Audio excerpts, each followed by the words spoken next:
Okay, no.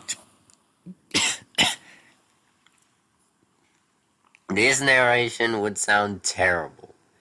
I mean, it's because I'm sick right now. I just gotta. I sometimes cough, and well, and my nose is stuffy. I'm sick right now, so the narration might not be terrible. Okay, but anyways, let's move on.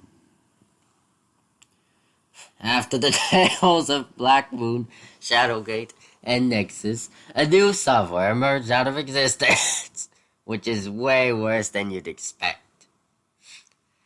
It all started in 2001, where a worker at Microsoft, nicknamed Marty actually, was working on some updates on some Windows systems. While Marty was doing so, he suddenly received a phone call. He said, "Hello?" And then the caller said, "Hello, you're the one that's working on the new operating system, aren't you?" Marty said, "Well, yeah, why do you ask?" "I don't know. I just wanted to tell you that I have a problem with my computer." "How do you know?" "I've been receiving some cryptic messages on my computer recently." "Oh yeah? What kind of messages?" "They're gibberish." Marty's curiosity was piqued by the caller's cryptic messages. He leaned back in his swivel chair, absent-mindedly twirling a pen between his fingers. The office around him hummed with the usual sounds of keyboards clacking in distant conversations, but his focus was solely on the mysterious caller. "Gibberish? That's quite unusual. Can you describe the messages in more detail?" "It's hard to explain. They look like random characters and symbols, like someone mashed their keyboard, but they seem intentional." Marty furrowed his brow. The thought of deliberately constructed gibberish messages on a computer was unsettling. It wasn't something he had encountered before in his years of software development. "Have you tried restarting your computer? Maybe it's just a glitch. Or maybe some kind of coding error."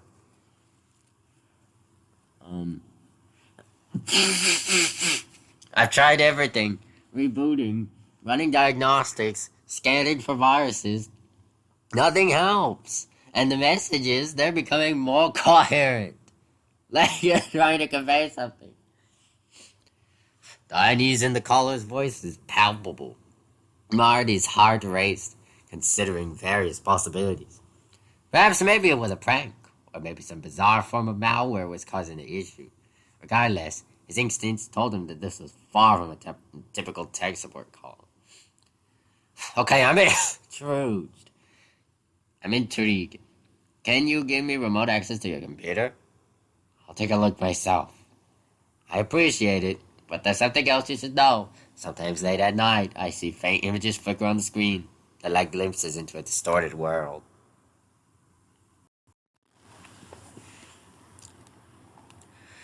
A shiver ran down Marty's spine as he processed the caller's words. The idea of phantom images appearing on a screen was uncanny. He couldn't help but imagine eerie shapes dancing in the darkness. "I'm not sure I understand. Images? What do they look like?" "It's hard to describe. Distorted faces, surreal landscapes, and strange symbols. They're fleeting, like they're there one moment, and they're gone to the next." As the caller described the enigmatic images, Marty's thoughts drifted to the tales of Blackmoon, Shadowgate, and Nexus, the software horrors that had captured the imagination of the online community. Could it be that Windows 2001 was about to join their ranks? Eerie ranks? "Listen, I want to help you figure this out. Let's connect remotely tonight. Where the images usually appear, I'll see if I can identify the source of these messages and images." "Thank you. I feel like I'm losing my mind over this. It's like my computer's trying to communicate with me in ways I can't comprehend."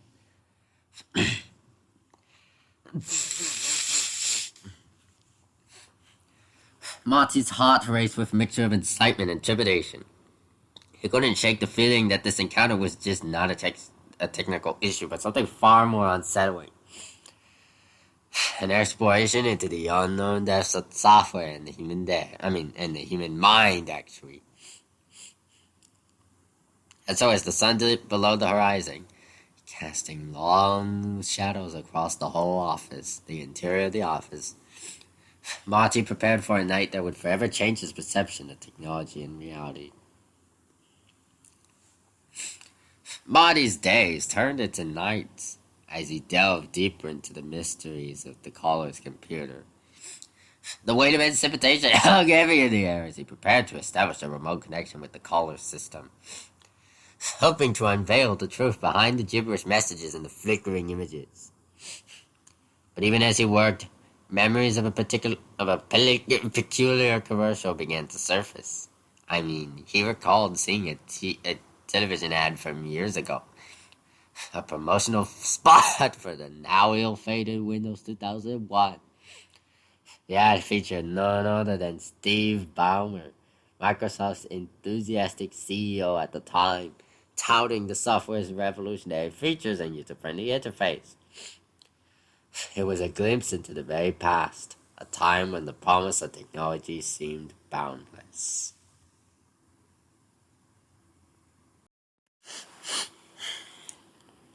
Okay. What had caught Marty's attention, though, was the brief appearance of an animated girl. The centerpiece of the advertisement itself. She had a certainly very uncanny quality. Her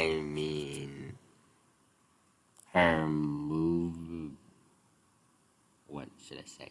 Her movements were fluid, yet slightly off kilter, as if she existed in a realm between reality and the digital world. The animation style was unmistakable. Lee Dragon Productions, known for their distinctive and somewhat eerie creations. Marty really couldn't shake the feeling of that girl's animated presence. It was very significant. A puzzle piece waiting to be fit into the larger picture. Her animated visage was provided by an unknown female actress. A detail that initially seemed unimportant, but it now carried a weight of its very own. As the clock struck midnight, Marty initiated the remote connection with the caller's computer. The screen flickered and a window opened, displaying a live feed at the caller's monitor. The room was dimly lit, and the caller's voice trembled with a mixture of apprehension and anticipation. "I can see the screen, Marty, but I am telling you, these messages and images, they're unlike anything I've seen before." "Don't worry, we'll get to the bottom of this. Let's see if we can capture one of these images as they appear." And so as the minutes turned into hours, Marty's eyes remained fixed on the screen. Suddenly, a strange pattern of symbols began to materialize, forming a coherent shape that seemed to shift and warp. It was the kind of pattern that defied explanation. Its intricacies beyond the grasp of human understanding. "Marty, do you see that? It's happening again." "I see it. Hold on, let me try to capture it." Marty quickly snapped a screenshot at the enigmatic pattern, his heart racing. He had finally captured a piece of the puzzle, a glimpse into the anomalies that had haunted the caller's computer. As he stared at the screenshot, he couldn't help but wonder, what did it mean? Was there a connection to the commercial, the animated girl, and the unsettling images that flickered across the caller's screen? Marty's mind swirled with questions, his determination to unravel the truth growing stronger with each passing moment. Fast forward to May of 2001, where Windows 2001 was released. The anticipation had been building for so many months. The tech enthusiasts and ordinary users alike eager to experience the latest evolution of computing. The software came in sleek, futuristic packaging, adored with the Windows logo that had become synonymous with technological progress at the time. Marty watched as the world embraced Windows 2001 with a mixture of excitement and trepidation. He couldn't help but feel a sense of responsibility.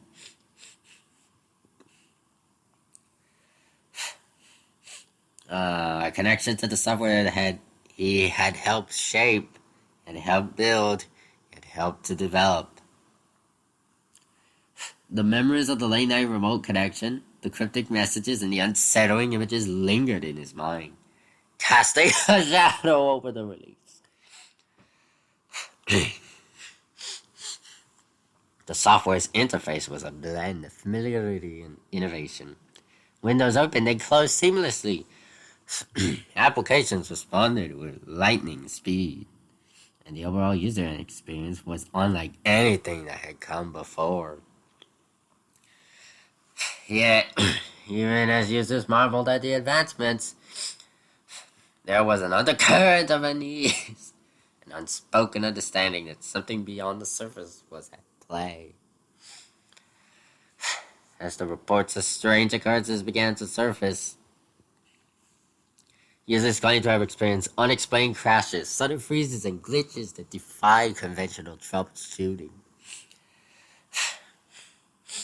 And as Marty delved further into the heart of Windows 2001's code, he stumbled upon something that sent a chill down his spine. I mean, corrupted files. These files, buried deep within the system's heart, held the names of seemingly innocent software titles. Bears imagined that, and VeggieTales Creativity City was the name of the two files. It was as if the software itself had ingested the essence of these programs and twisted them into something ominous. Marty's fingers trembled as he examined the corrupted files. He couldn't ignore the creeping feeling that the innocence of these children's programs had been warped into something darker. Something that resonated with the unsettling occurrences users had been reporting. Curiosity battled with apprehension as he opened the first of the corrupted files. Bears imagined that. The once cheerful-looking bear character now appeared distorted. I mean, its features warped into an unsettling, uncanny valley. The familiar background of the idyllic forest had given way to a twisted, nightmarish landscape. A world that had seemed to mock the whimsical innocence of its source material. As he navigated through the corrupted software, he discovered snippets of dialogue that sent shivers down his spine, words that seemed to convey malevolent intent. Hidden beneath a veneer of children's voices, it was as if the very essence of the software had been twisted into a mockery of its original purpose.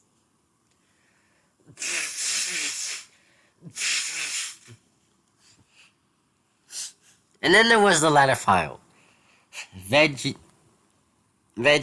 Creativity City. The corrupted version of the software was a far cry from the vibrant educational world that had delighted young minds for years. I mean, when he opened up the file, he was greeted with another horrifying experience. I mean, the characters that once sang cheerful songs now moved in a very jerky, unnatural motion. The colors that once painted a picture of creativity now seemed to bleed into a palette of dread.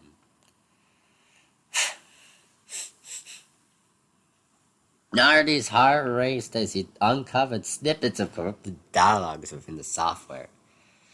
The once heartwarming messages now oozed with dark undertones. Phrases that seemed to taunt the boundaries between the digital and the real. It was as if the very fabric of the virtual world had been tainted, and that these corrupted files were gateways to something far beyond human comprehension. And the more Marty explored, the more he felt the boundaries between reality and the digital realm continuing to blur. The corrupted files seemed to have a consciousness of their own, a consciousness that was hungry for connection, for understanding her approach to the world from inside or beyond the screen. 2 days later, as he navigated through the virtual landscape, Marty found himself drawn into an unfamiliar bookmark within the Internet Explorer browser. The link's name was a string of seemingly random characters, like if someone banged their keyboard so hard. His destination was an unknown Garfield website. A sense of foreboding washed over him, but curiosity urged him to click on it.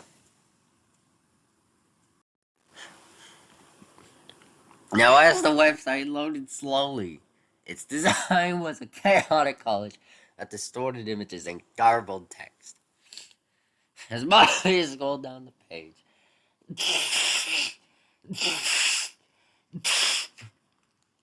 he felt a shiver crawling down his spine. The images, once recognizable as Garfield characters, Garfield oddly and normal, now appeared grotesque and twisted. The once cheerful orange cat's features were contorted, as if warped by an otherworldly force. But what had caught Marty's attention was at the very bottom of the page. A single image seemed to flicker and glitch. It's like an artifact from a corrupted digital world. As he stared at it, he soon realized that the distorted figure was none other than Garfield, the lasagna-loving cat. And Marty's heart raced as he continued to scroll down. The distorted figure seemed to come to life, its features flickering and shifting in an eerie dance of pixels. And then, the impossible happened. The distorted figure's mouth moved, and Marty could almost hear the words forming. Marty. His voice was slightly distorted. A cacophony of digital noise that somehow coalesced into a semblance of speech. Marty's breath caught in his throat as he stared at the figure, his mind struggling to comprehend the impossible. You have come so far, Marty. The voice sounded as if it were emanating from a realm far beyond the screen, as if the very fabric of the digital world had become a conduit for something beyond human understanding. I have been watching, waiting. Marty's fingers trembled as he reached for the mouse, his instincts urging him to close the browser, to shut out the impossible voice that seemed to bridge the gap between the real and the digital world. You seek answers, but beware, for the answers you seek may lead you to places you cannot return from. And the distorted figure's words echoed in Marty's mind. A warning that resonated with primal fear. He felt as if the digital realm itself was speaking to him, as if the very code that held the software together had become sentient, an entity seeking to communicate with him. With a racing heart, Marty closed the browser, the image of the distorting Garfield fading into the recess of his memory. The encounter had left him shaken, a witness to something that defied all reason and explanation.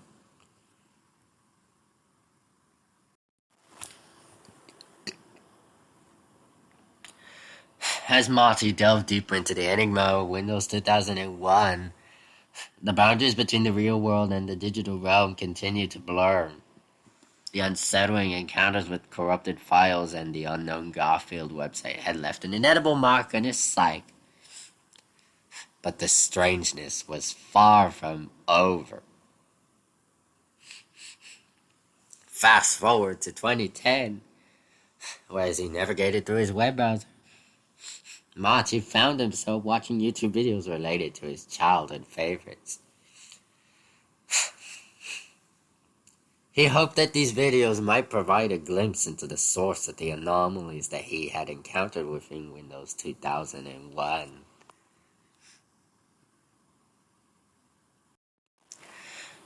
One such video was titled BFDI 1A, Take the Plunge, the first episode of the animated series Battle for Dream Island. Marty clicked play, watching the familiar characters interact on the screen. However, as the characters went about their antics, he noticed something odd. During a scene where Eraser asks the announcer, So, how much will it cost? but instead of the announcer saying not even a penny like in the final video, he didn't respond. Eraser's concerned inquiry hung in the air, the absence of a response sending an unsettling ripple throughout the scene itself. Eraser's worried expression deepened, and he asked again if the announcer was okay. And then it happened. The announcer's gaze shifted from Eraser to the camera, his expression transforming into a menacing glare. The silence stretched for an uncomfortably long moment, as if the very fabric of reality had unraveled. Marty's heart raced as the announcer's gaze seemed to pierce through the screen, as if it were looking directly at him. And then with a distorted voice, the announcer began to speak, words that seemed to be directed at someone or something else. The name Marty resurfaced repeatedly. The name Marty surfaced, repeatedly. The words carrying an air of urgency and desperation. And just abruptly as it began, the announcer's gaze shifted back to Eraser, and the video resumed its normal course. Marty's heart raced with questions as he sat in the dim glow of the monitor. What had he just witnessed? Was the announcer attempting to communicate with him through the very medium of the video? And so he shook his head, trying to shake off the unease that had settled over him. But the unsettling experiences weren't over yet. Marty clicked on another video, this time an episode of the animated web series known as Eddsworld, titled Hammer and Fail, Part 1. The video played as normal, with the characters going about their humorous adventures. Misadventures, I meant. However, as the character Matt uttered the line, Now to find the thing I've completely forgotten. something strange happened. The thought bubble that appeared above Matt's head, or actually to the right of Matt's head, contained the same distorted Garfield figure that Marty had encountered on the unknown website. The figure seemed to be engaged in a conversation with Matt, words forming from within the bubble. As Marty strained his eyes, trying to make out the words, but they remained elusive, as if they were meant for Matt's ears alone. The moment was brief, and the thought bubble disappeared as quickly as it had come, leaving the video to continue as if nothing had happened.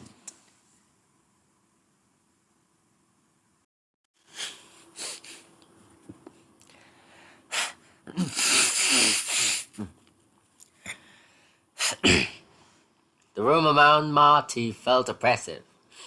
The digital world he had once known transformed into a realm of uncertainty and malevolence. The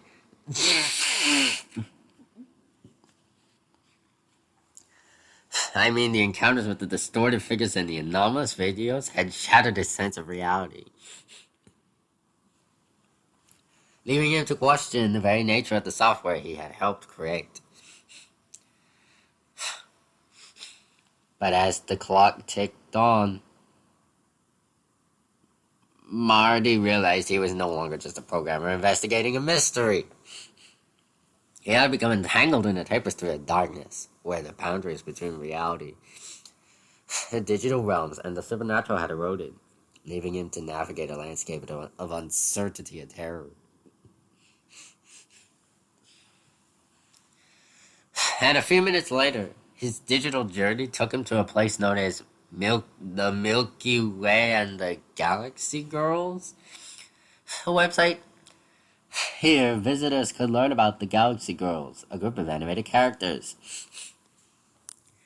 and even engage with interactive elements like a flash game titled "What Planet Are You From?"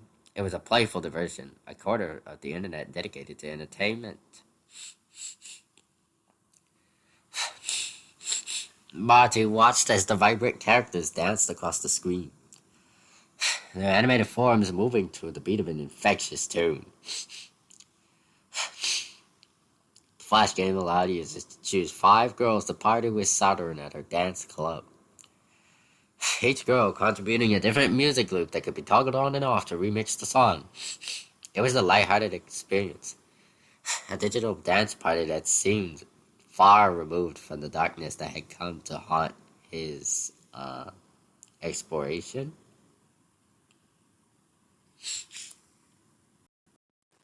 And then, as Marty clicked into the moon section of the website, something unexpected happened. The familiar description that typically accompanied the page was replaced by a message, yellow text against a backdrop of celestial graphics.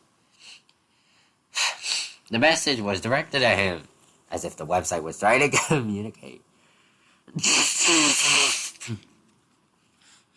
Marty, listen closely. The figure you've seen, the distorted presence that lingers in the digital realm, it is not a mere anomaly. It is a sign, a warning. Uninstall the program before it's too late. Marty's heart raced as he read the message, his mind struggling to process the implications. The message seemed to emanate from the digital room itself, a voice that transcended the barriers between the virtual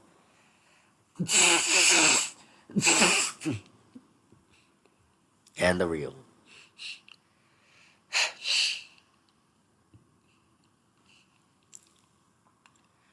The figure of Garfield, the distorted images, the videos with the unsettling encounters, it was all connected. A tapestry of darkness that stretched across the digital landscape. The website, once a playful distraction, now seemed to hold a message of urgency and dread. And with trembling hands, Marty shut down the browser, his thoughts a maelstrom of confusion and fear. The very fabric of the digital world had become a realm of darkness, a landscape where the boundaries between reality and the supernatural had eroded beyond recognition.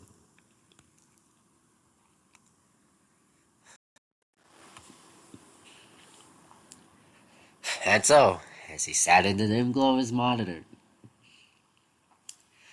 Marty realized that he was teetering on the precipice of an abyss, a realm where the unknown and the unknowable converged.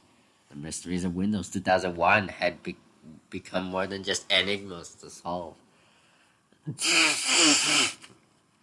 They were threats to his sanity and his very own existence.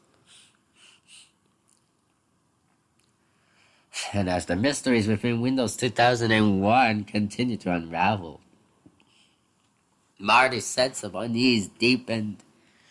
The encounters with the corrupted files, the distorted figures, and the unsettling websites have left an inedible mark on his heart.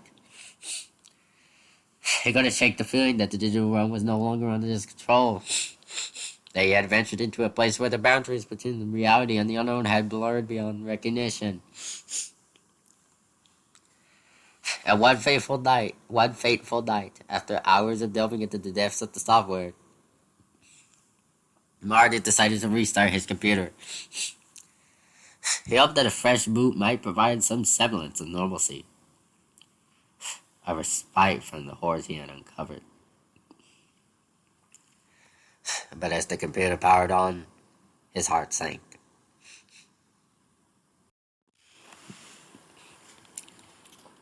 The startup screen that greeted him was a nightmare incarnate.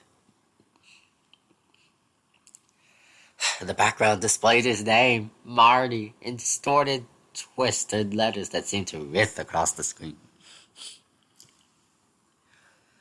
And beneath his name, the same ominous message he had encountered in the unknown website got materialized. Marty's pulse quickened, his breath catching in his throat. The words seemed to seep into his consciousness, a chilling reminder of the forces that had taken hold of his reality. But before he could react, the screen transitioned, and he was thrust into a disorienting montage of clips that played before his eyes. The clips were a disturbing symphony of images and sounds, a cacophony of distorted voices, surreal landscapes, and fragmented voices that seemed to speak to him from the beyond the veil. The horrors he had witnessed within Windows 2001 were now being replayed before him. A relentless onslaught that assaulted his senses. And then Marty's vision blurred, his mind overwhelmed by the onslaught. The images flickered and merged, twisting and distorting his sense of reality. And then, as if the world had unraveled, he felt a sudden surge of disorientation, a vertigo that tore the very fabric of his being. The next thing Marty knew, he was lying in a hospital bed, surrounded by the sterile white walls of a clinical room. His head throbbed, his body ached. He felt as if he had been torn between two worlds, the digital and the real. The doctors and nurses moved around him, their faces a blur as they worked to stabilize him. He struggled to piece together what had happened. The memories of the terrifying startup screen and the disturbing montage still haunting his thoughts.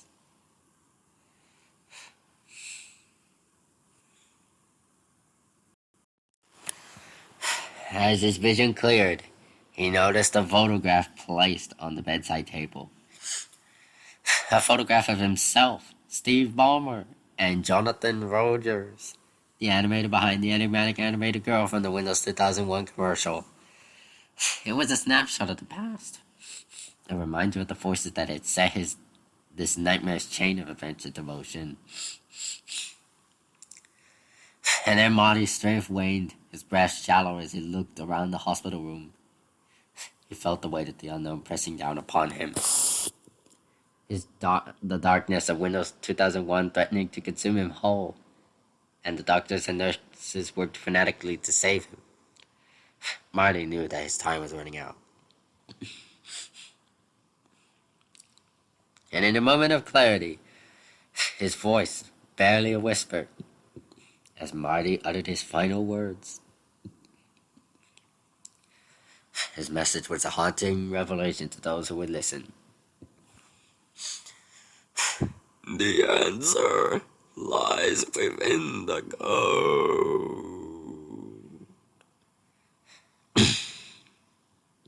And with that, his eyes closed, and the darkness claimed him. And then news of Marty's passing spread through the halls of Microsoft. A somber reminder that the enigma that had consumed his life. Even Steve Ballmer, the former CEO, paid tribute to the programmer who had ventured too deep into the abyss of Windows 2001.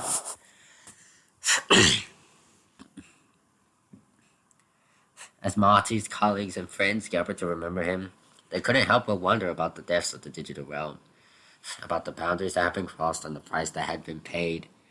Marty's journey had been a testament to the dangers of delving too deep, of seeking answers in places where the laws of realities faltered. As they gathered to honor the memory of their fallen friend, they reflected on Marty's journey.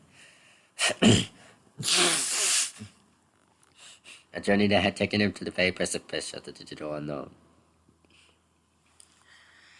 His curiosity and courage and unfortunate fate served as a somber reminder of the delicate balance between human understanding and the mysteries that lie just beyond our grasp. Marty's legacy lived on within the halls of Microsoft, an emblem of the unyielding pursuit of knowledge, even when it leads to the precipice of darkness. The enigma of Windows 2001 became a cautionary tale, a testament to the power that software and technology hold over our lives and the unseen forces they can unleash.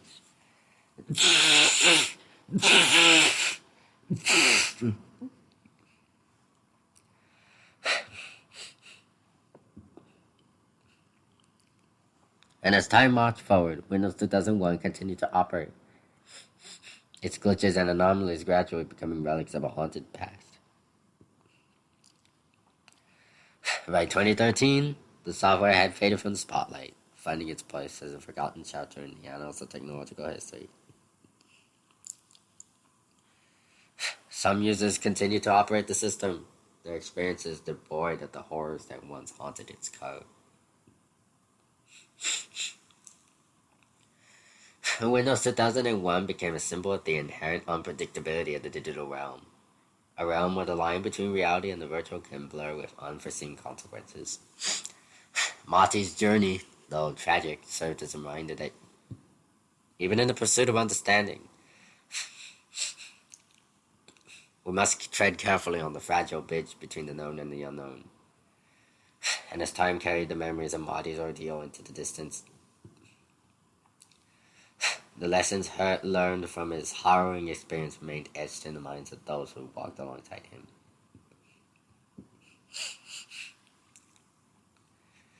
The legacy of Windows 2001 was one of caution, of the shadows that can be unleashed, when the boundaries of the digital world are pushed to their limits.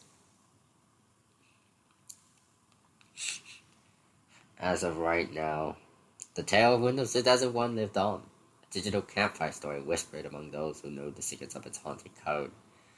A tale that would forever remind us that within the labyrinth of zeros and ones, there are mysteries that defy resolution, and within the digital realm, there are truths that remain hidden in plain sight.